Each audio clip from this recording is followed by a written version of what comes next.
ગોપાલ ઇટાલિયાએ વિસાવદરની સભાની અંદર પોલીસને આલે હાથ લીધા અને એવું કીધું કે જો સિંઘામગીરી ના કાઢી નાખું ને તો હું મારા માના પેટનો નહીં.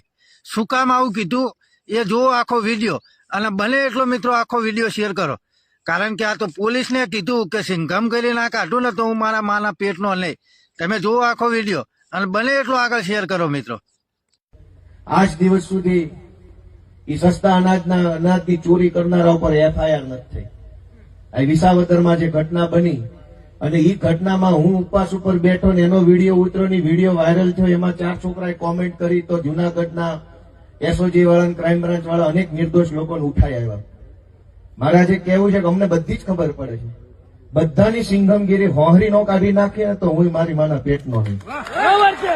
અમને બધી ખબર પડે છે. આજ મૂંગા બેઠા છે, તારે તમારી અધિકારીગીરી, હોશિયારી બધું જ કાઢી લ્યો અમારા ઉપર, પણ જેથી ગુજરાતની જનતા મારા માથા ઉપર હાથ મૂકે ને તેથી તમને જીવવા જેવા નહીં રહેવા દેવા.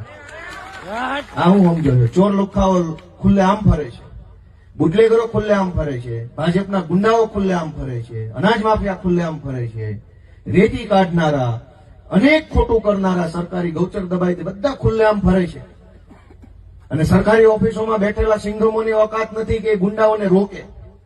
કાંઈ વાંધો નહીં, બોટાદના પોલીસ વાળા હોય કે વિસાવદરના સિંઘમો હોય કે ગમે તેના સિંઘમ હોય, આજ અમે નહીં બોલીએ, સહન કરી લેશું, શાંતિથી જીવશું. તમારી મારી સહન કરી લેશું, ગાળે સહન કરી લેશું.